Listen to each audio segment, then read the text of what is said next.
शेवटी एक लक्षात घ्या,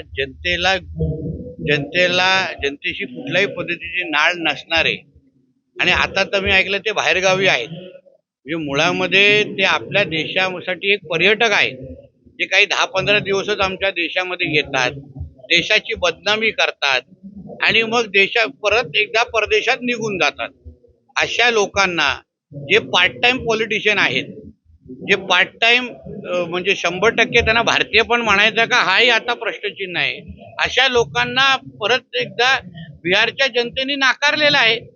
एका बाजूला वोट चोरीची बोंब करायची आणि दुसऱ्या बाजूला लोकशाहीची थट्टा करायची, हीच तर राहुल गांधींचा आतापर्यंत सवय राहिला असल्यामुळे बिहारच्या जनतेने परत एकदा आमच्या आदरणीय पंतप्रधान मोदीजी, बिहारचे मुख्यमंत्री आदरणीय नितीश कुमारजी आणि या आमच्या एनडीएच्या सगळ्याच पक्षाच्या लोकांना परत एकदा बिहारचं नेतृत्व करण्याची संधी दिलेली आहे. काँग्रेसला डबल डिजिट सुद्धा गाठता आलं नाही, डबल डिजिट सुद्धा त्यांच्या लायकीप्रमाणे त्यांना दिलेली आहे. त्यांना जेवढे त्यांना द्यायला पाहिजे ते पण मला असं वाटतं 6 जरा जास्त आहेत. त्यांना